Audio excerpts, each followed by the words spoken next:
Aries is initiation of matter from spirit. In consideration of your first house,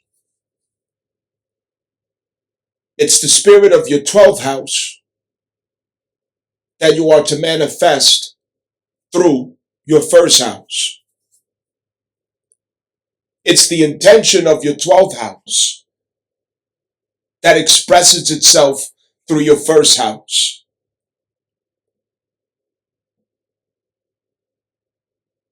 It's to conceptualize a longing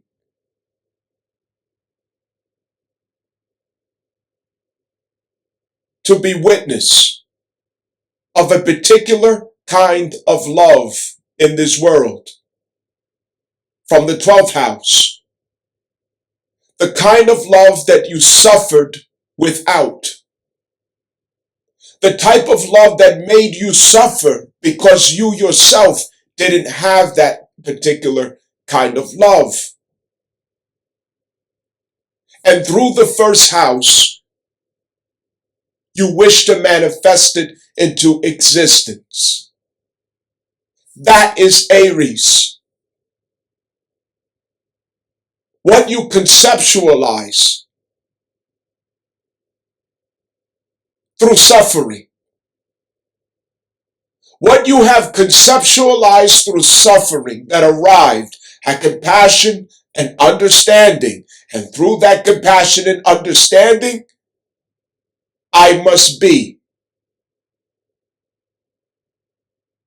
According to what compassion and understanding has revealed to me, the revelation of that suffering as compassion and understanding, I must be. Not somebody else. It has to be personal because I felt things. I suffered things. I went through things. So I have to be who I was looking for. I have to be who I hoped would have shown up. I have to be who should have been there. I have to be the solution of that lovelessness of the 12th house.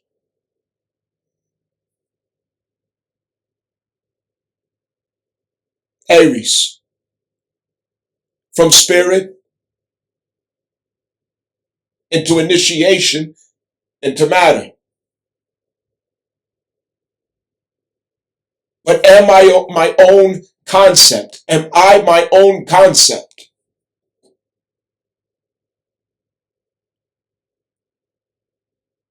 The undoings that you suffered of that 12th house, those patterns, self-sabotage, escapism, the constant repeating to yourself, you're not worthy. You're not worthy of that particular love. You're not worthy of that particular care. You're not worthy of the manifestation of that expression. You're not worthy. Saying to yourself again and again, because something read to you that that was true, that that was the idea, that it's not something that you're deserving of, it's not something that you can earn.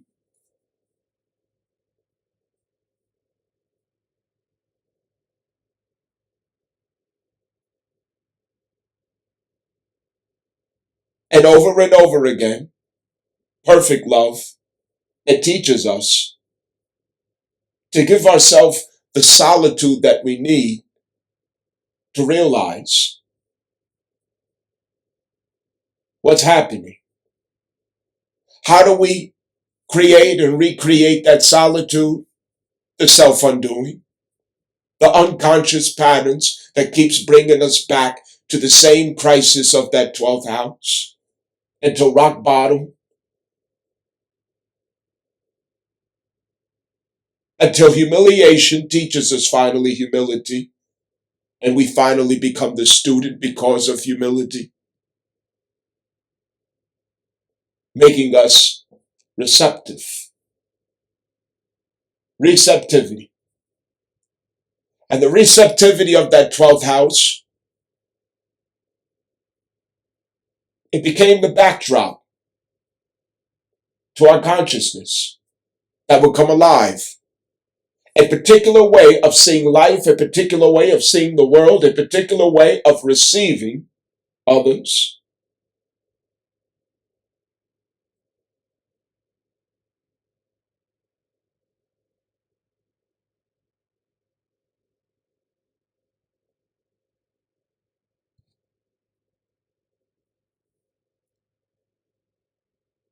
There was always help.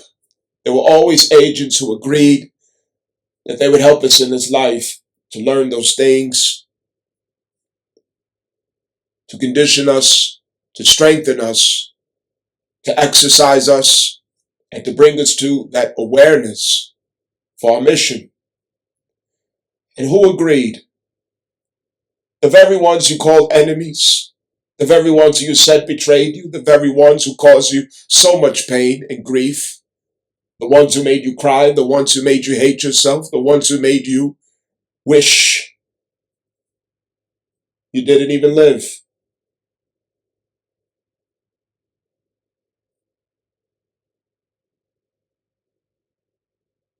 They were teaching you. They were showing you, giving you access to that depth in yourself.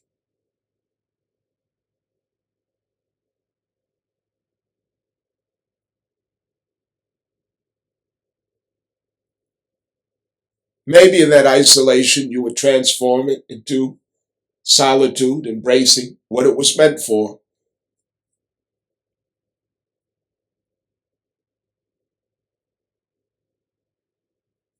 New worlds can form right where you stand.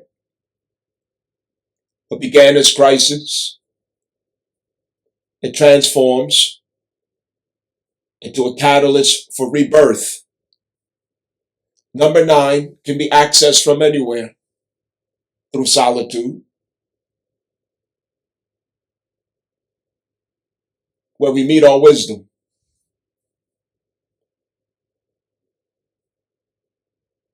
where we commune with heavenly forces, our inner child, our ancestors, and every frequency that we came here with.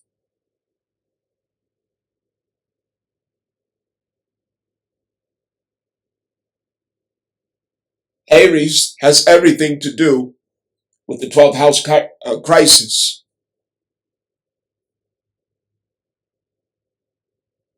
The first house has everything to do with the 12th house crisis.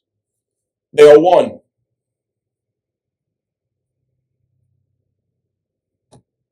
You stand in the image of that first house, the personality of that first house, per se of that first house, the status claim of that first house. It's all because it embodies the spirit of the 12th house. Your first house sign is the embodiment of the spirit of the 12th house in love. When you deny yourself the affirmation and confirmation of your identity, when you reject yourself because others reject you, when you deny yourself because others deny you, when you minimize and shrink yourself in the room because they question your authority to be,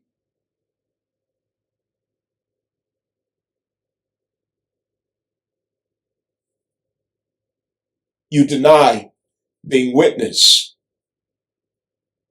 to the power of the 12th house. You deny the dominion of the 12th house to find expression.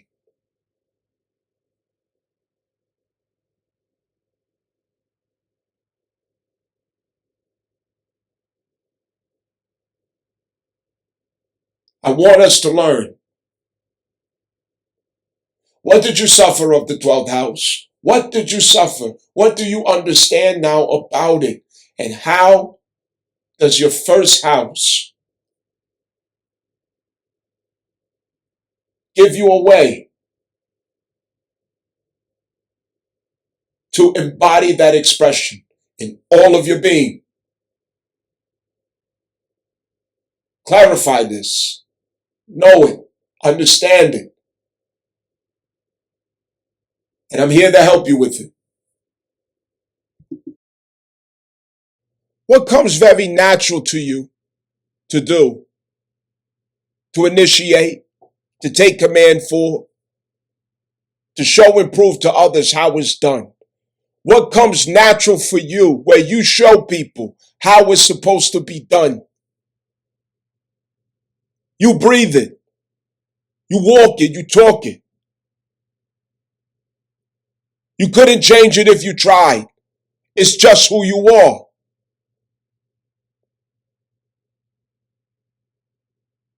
You are the face card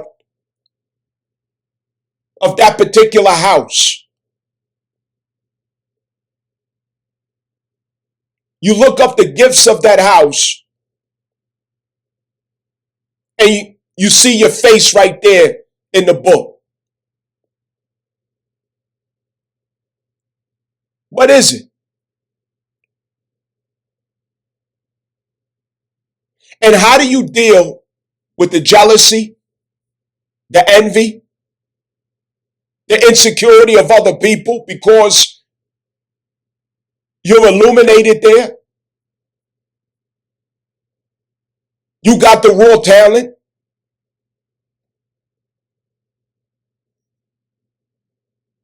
Somebody praying for your downfall. Don't want you to succeed. Don't want you to have that gift. Don't want you to be good at that thing. It comes so natural to you. What is it? And why do you hide it? Why do you mumble when people ask you about it?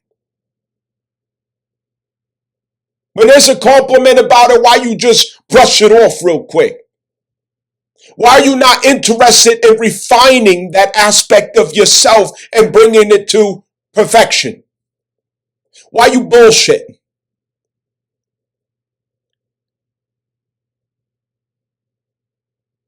It comes easy to you, but it feels damn near impossible for somebody else who's watching you do it. Do it like you used to it. You just get up there and go with it.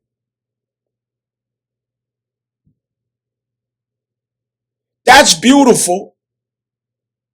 That's wonderful. But South Node Virgo taught us that we still had to refine this aspect of ourself, Aries. It's the perfect blade, raw material, but it required refinement, cleaning up, polishing.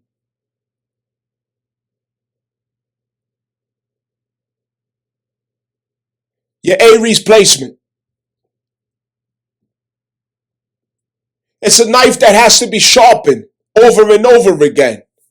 It's the tip of the blade after all. Do you know that about yourself when it comes to Aries? Are you aware that about yourself when it comes to Aries? What sharpens that blade? Rejection, disagreement, scrutiny, humiliation, antagonist, competition, being punished for being you.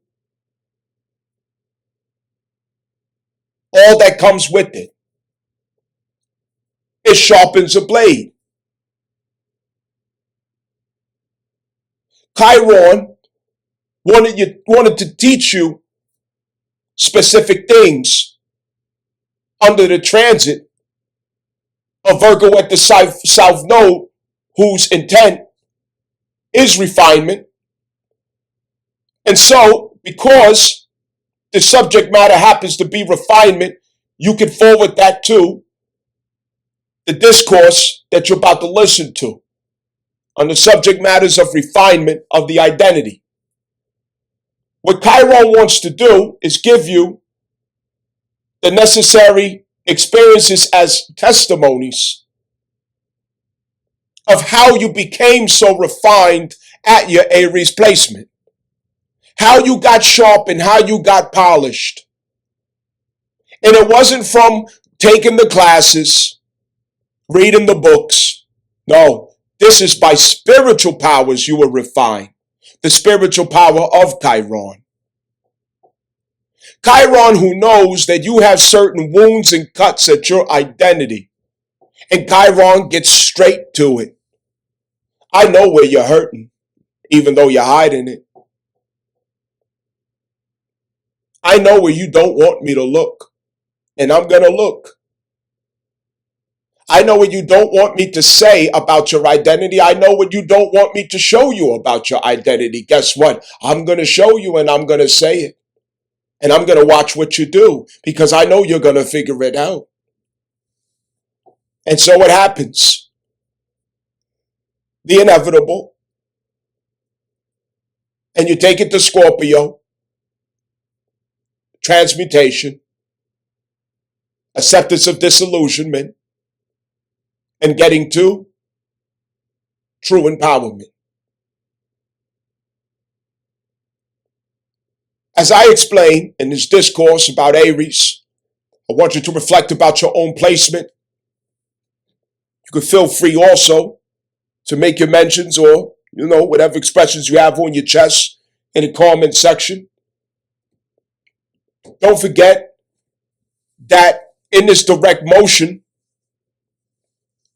of Chiron and Aries, you may want to schedule with me to get some notes on what was to be learned and what you can expect going forward according to what was learned with Aries Chiron transit, which pairs with shadow work at Scorpio, as Scorpio does resurrect the Aries expression. Also, the emotional vitality of Aries, which we understand through Cancer. And this was a loaded experience as we did have Cancer Mars retrograde transit. And now we have the closing, full moon Cancer coming up. And this unifies the inner child with conclusive findings and preparation for the future in a healed Chiron state at the final Aries degrees. And what you're about to find is that you're able to trust yourself. And what you're able to find as well is that there's a deeper acceptance of the self. And that leads to a deeper sense of authenticity in how you're showing up. This clears your frequency, your energy field, how you are vibrating. And the truth of the matter, in fact, is that your vibrations now are fine-tuned. Fine-tuned to attract what is uniquely yours. Those points of healing in the energy field of Aries, in the body, unknown, undetected, until Chiron in retrograde resurfaced it. It was affecting your energy field. And the right persons were picking this up. And who are those right persons? The very enemies that you went to war with. The very ones who rejected you. The very ones who laughed at you. The very ones who gave you a hard time, the antagonists. It's how they found you. It's how the enemies found you, was through those frequencies. And now that you healed it, they served their purpose. And they taught you. And they taught you well.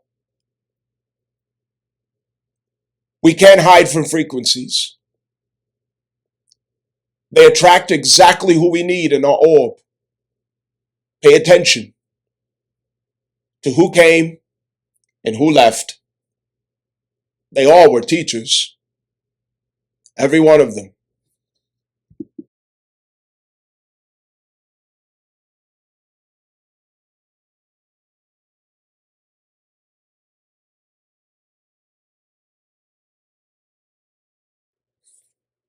Aries Chiron stations direct January 2nd.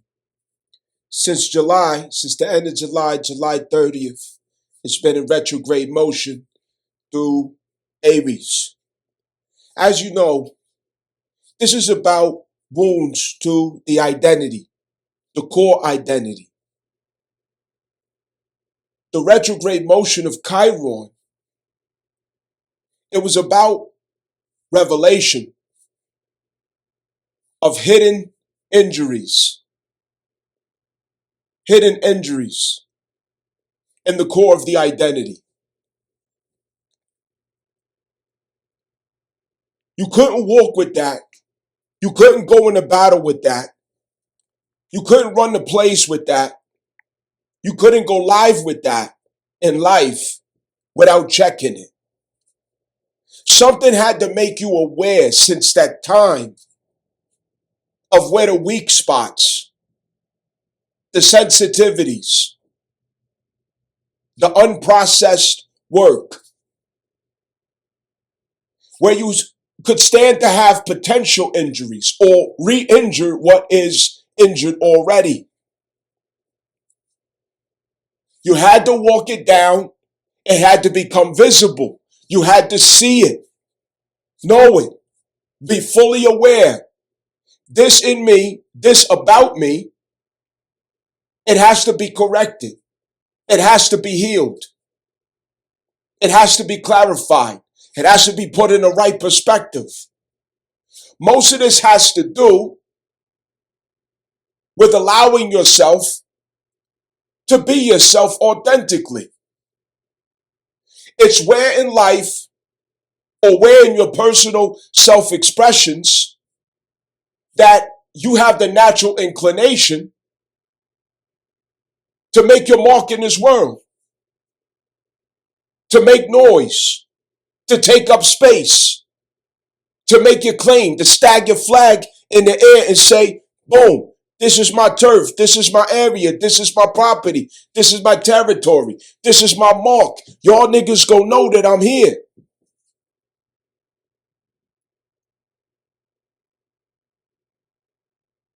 You're supposed to take up space. You're supposed to make noise.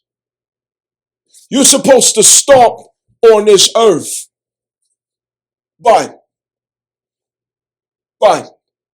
not recklessly, not in chaos necessarily, not without wisdom, consideration,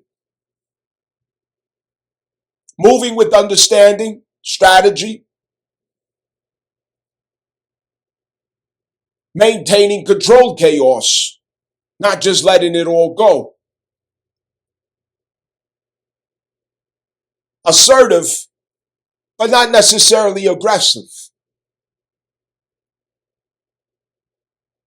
Where what you're doing is more constructive than it is destructive, although in order to construct, one must destruct. Understand? We had to get at where you simply had far too many apologies, too much over-explaining, too much running to patch up a thing, fix a thing, prevent a thing because you're intimidated, you're nervous, you're scared. Am I going to get rejected again? Am I going to be disliked, exiled, expelled?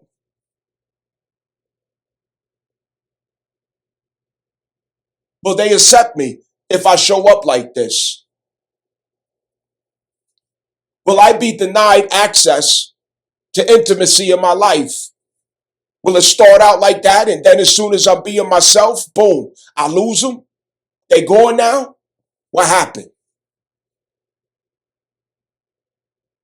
If I share this thought, this opinion, this belief, if I initiate this project or go in this direction, express this conviction that I have in me, if I should decide to be the only person I know how to be, what's natural for me to be, whether it makes me happy, it makes you unhappy. Whether it makes me comfortable, it makes you uncomfortable. Whether it gives me peace, it seems to offend you. How do you reconcile these things?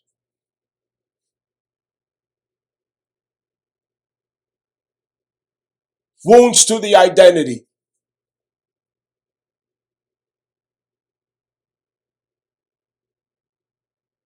And how far we were willing to go to sell ourselves, to sell our soul, deny ourselves integration into the identity because there's somebody we don't want to lose.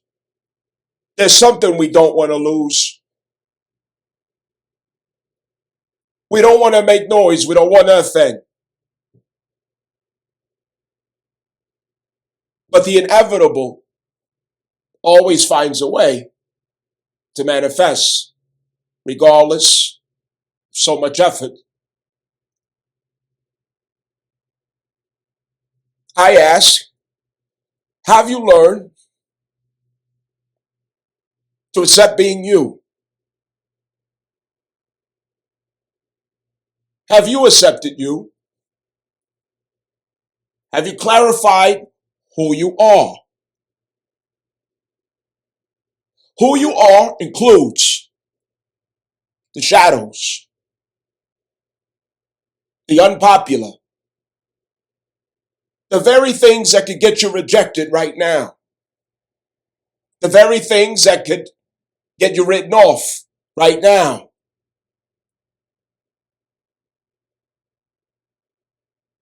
the very things that can have you alone again, isolated again, although you really don't want to be alone, or you don't want the consequence that comes with being you.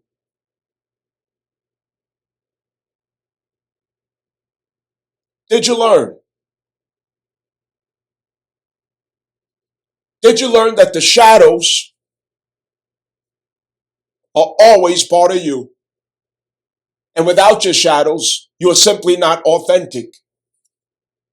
Being authentic, it comes with a little offense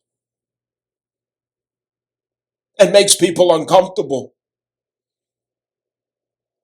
It makes noise. It rocks the boat.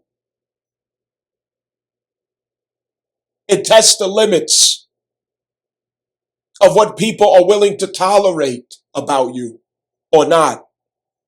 It forces others to make up their mind, or rather they want to fuck with you or not. Your shadows. You have to have your shadows.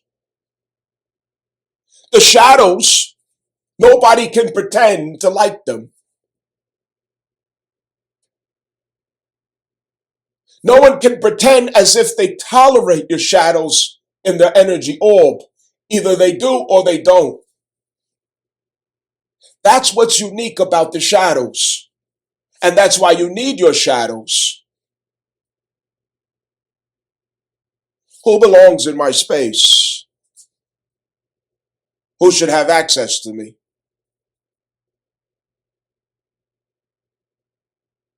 Where does my destiny have me to go?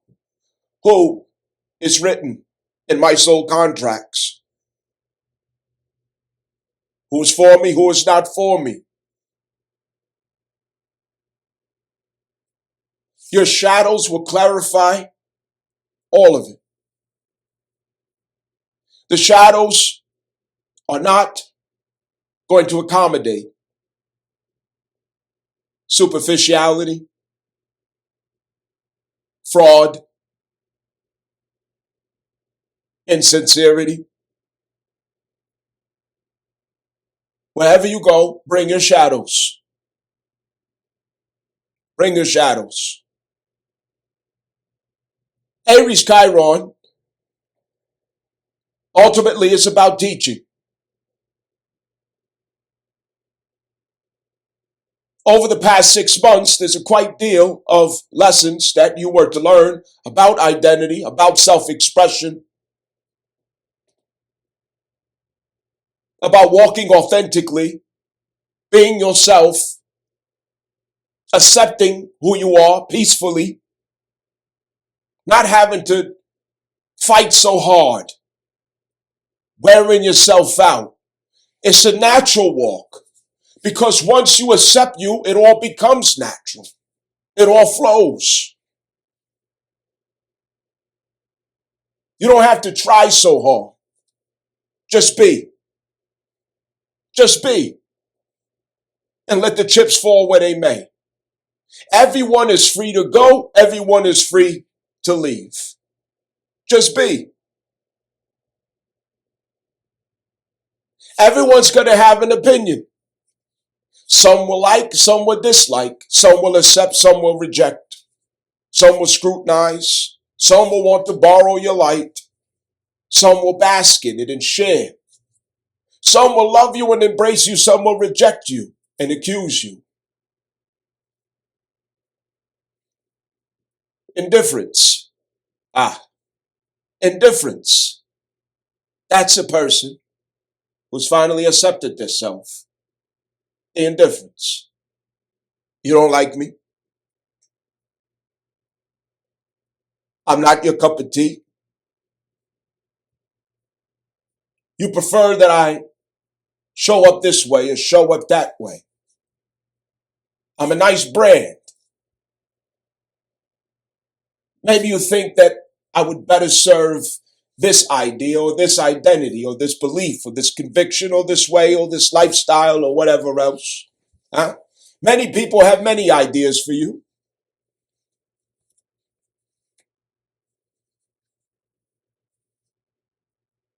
Many can point to alternative directions other than your life path, your destiny. Be this or be that.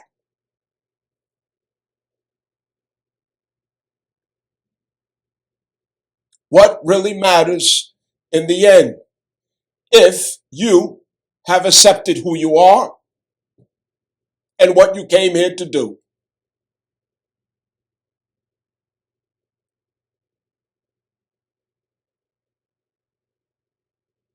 Does your identity naturally in your walk, your demeanor, your delivery, your expression, who you are, how you enter the room and how you leave, your aura, your presence? What does it say about that Aries placement, the particular house where you have Aries? What does it say?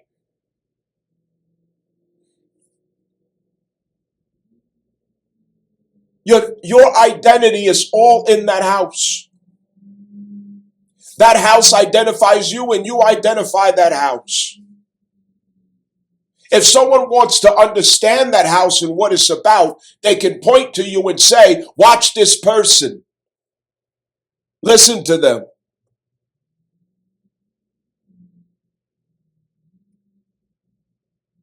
They exemplify the laws, the rules, the algorithm of consciousness, the energy,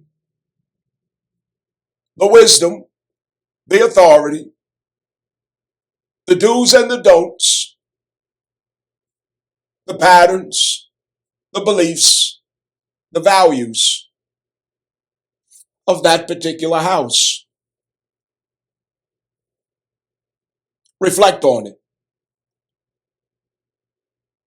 Chiron wanted to give you testimony. Testimony. Testimony about what it really means to exemplify, to embody the wisdom of that house. What it really means to walk in the authority of that particular house.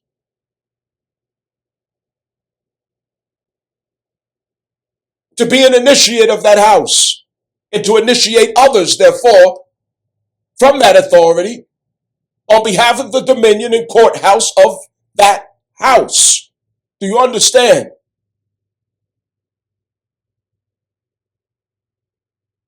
Your testimony came from the resistance, the enemies, the antagonists, misfortunes, setbacks, blockages, humiliation, losses, you name it.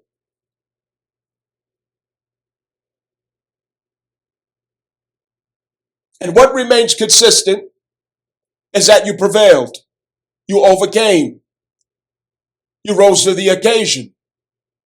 It didn't mean that you didn't fall. You didn't have errors. It also didn't mean that many enemies perceived to have won.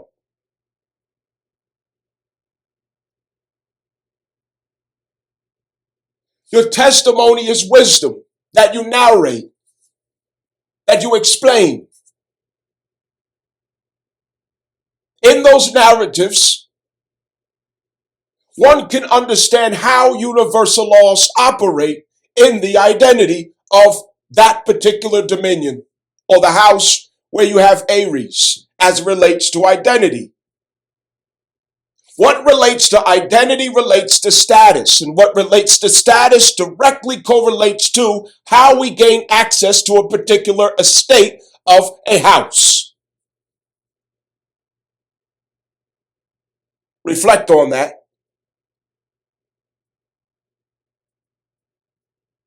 What is the estate of a house? It is the value of a house, the gain of a house, the opportunity of a house, the fortune of a house, the fruit of a house. It is to embody those planets that are exalted in that house. It is to hold the wisdom of those planets who are in detriment in that house.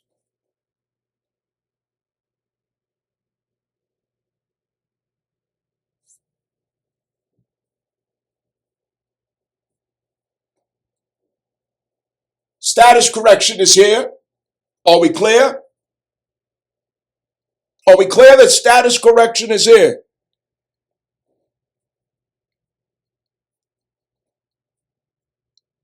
Aries, the initiator, the creator,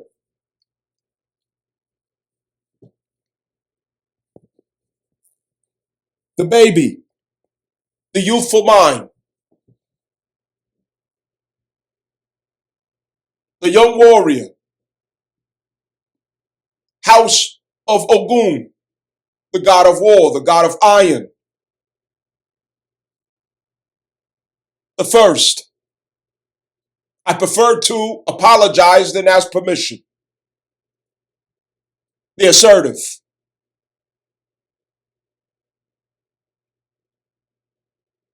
How does this correlate to your heart, soul, urge expression?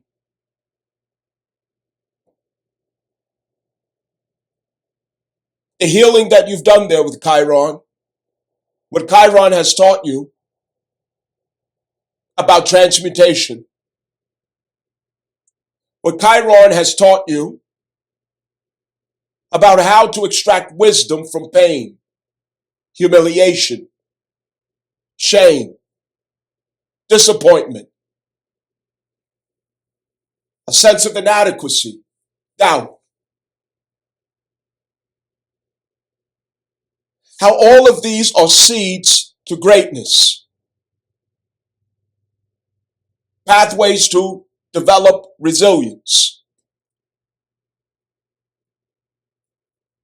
The only means by which we can demonstrate courage as a faculty, bravery.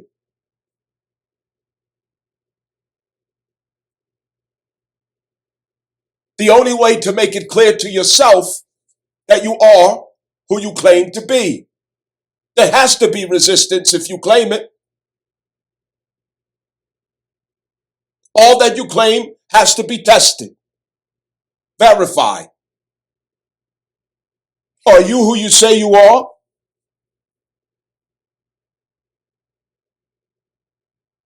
Is that your house of Aries? How do we know?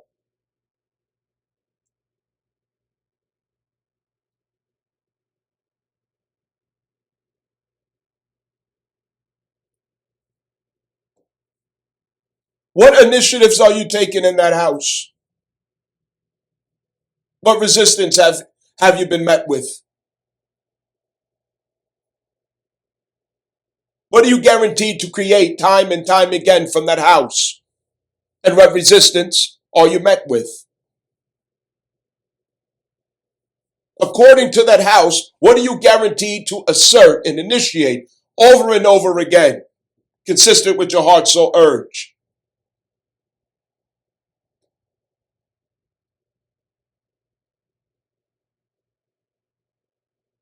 Tell me, how is that the way that you enter your life path?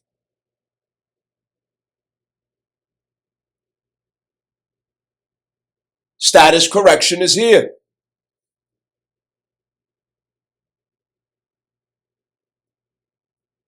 Do you remember who others say you are?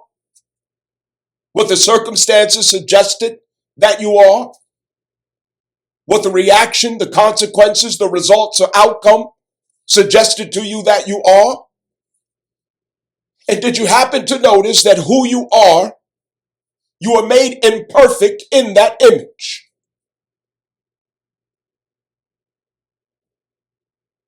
The one born to fight can't fight a lick.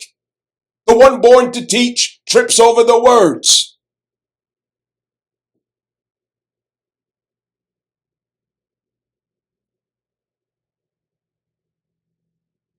The one who's meant to heal is full of sickness and ailments. The peacemaker is born into war. The lover was born loveless. Look to your 12th house. It's the negation of your identity.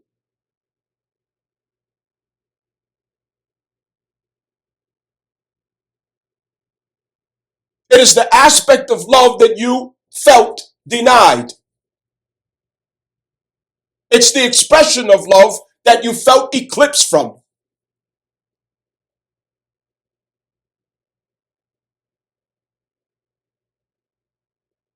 It's the crisis of lovelessness that you had to come to realize that was affecting your identity. Cancer Mars retrograde, Scorpio stellium shadow work. Do you remember? Pisces Saturn transit, 12th house. Pisces Neptune transit, 12th house. Do you remember? That negation of love, perceived, it became your own negation of yourself and the power of love. And that became a crisis with intimacy. And through that, you found yourself disconnected from your identity, fractured in your identity, estranged from the inner child, the one who keeps you in memory of your identity, the one who soothes your identity as you rehearse it.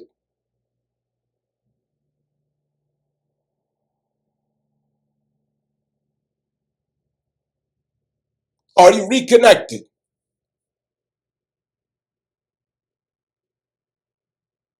Cancer full moon is closing the emotional crisis that went with this 6-month review, assessment, and internal investigation into the identity of what was lacking, what has me hesitating to be who I know I am, What has me in hesitation of the claim of the self? Where's the intimidation coming from? Why am I not taking up the space that I know is my dominion, my right, my birthright, not entitlement, my birthright?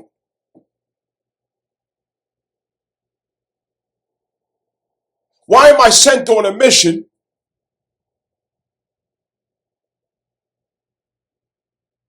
that I don't have everything for?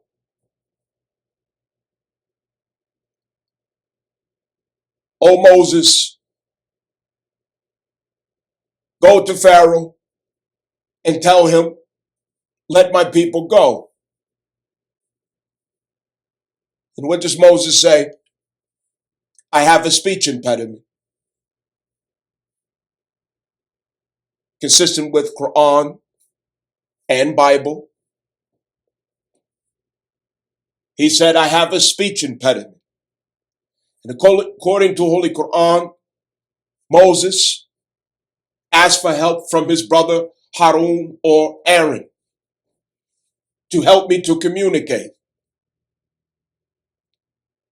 He also asked, expand for me my breast, loosen the knot in my tongue,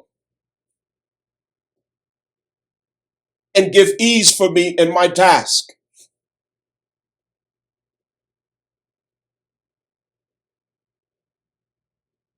What you are sent to do, there are deliberate inadequacies, deliberate imperfections, inconsistencies, contradictions, or even what may seem as hypocrisy toward your mission. It is by design that it must be that way. Because your mission is through faith, vision, courage, consistency, perseverance, and humility. Your mission is a co-creative theme. You and the Heavenly Father.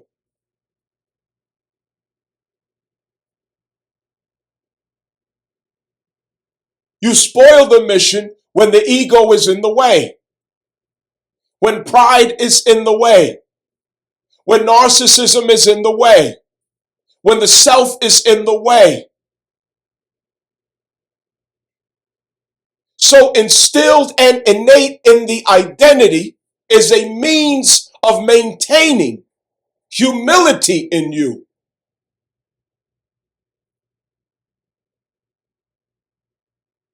So you won't ruin and spoil your mission with your ego.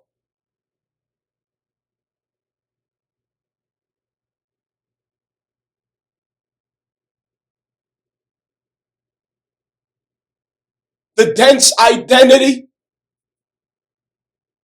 must prostrate to the heavenly identity. And it is through means of these inadequacies that the flesh identity prostrates to the heavenly identity in your mission. Because you cannot get in the way and ruin the mission. So what you are called to do, yes, it doesn't make sense because you don't seem to have what you need to do it.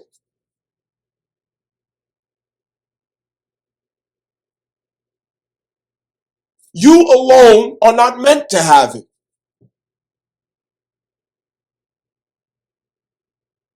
It's you and Allah.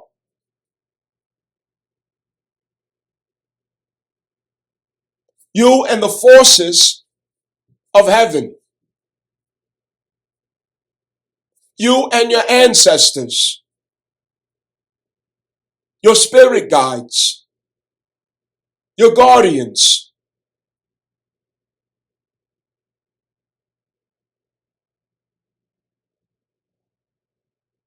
It's not all about you.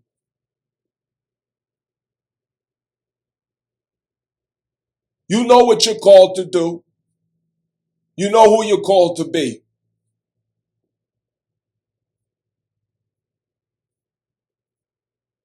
Find the humility.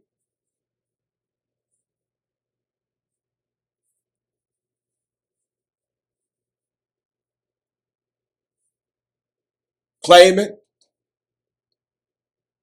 Rise to the occasion. Without excuse, make a way. Make a way.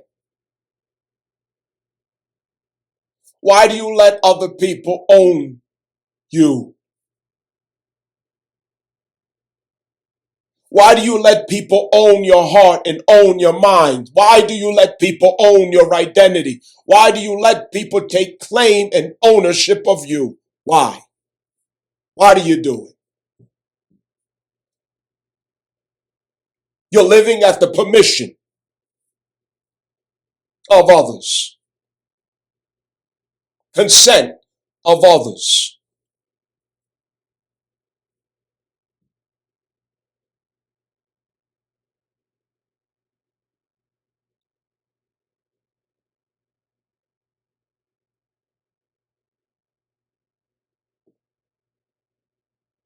Your Libra placement told on you.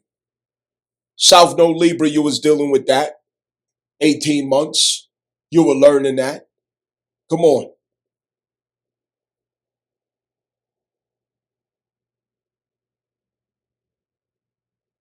Direct motion, Chiron. You're moving past the catalyst that taught you these things. You're moving past the catalyst that revealed these things.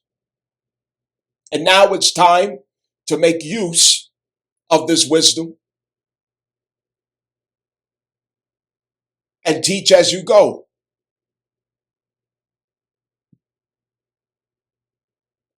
You're in acceptance of yourself, the claim of yourself. Therefore, allow the flow to be natural in yourself.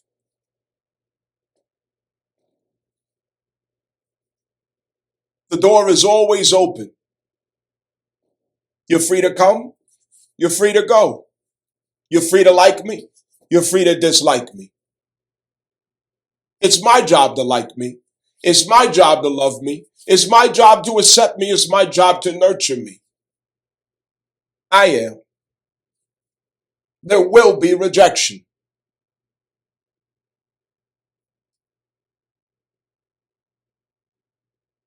And I have the wisdom to remain open to love, to remain open to intimacy, the wisdom to share myself with others.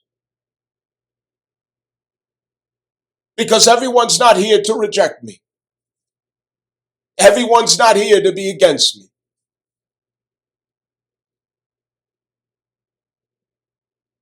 Therefore, I am full of love, and I will always find ways to share my love, and I will find the humility to receive love.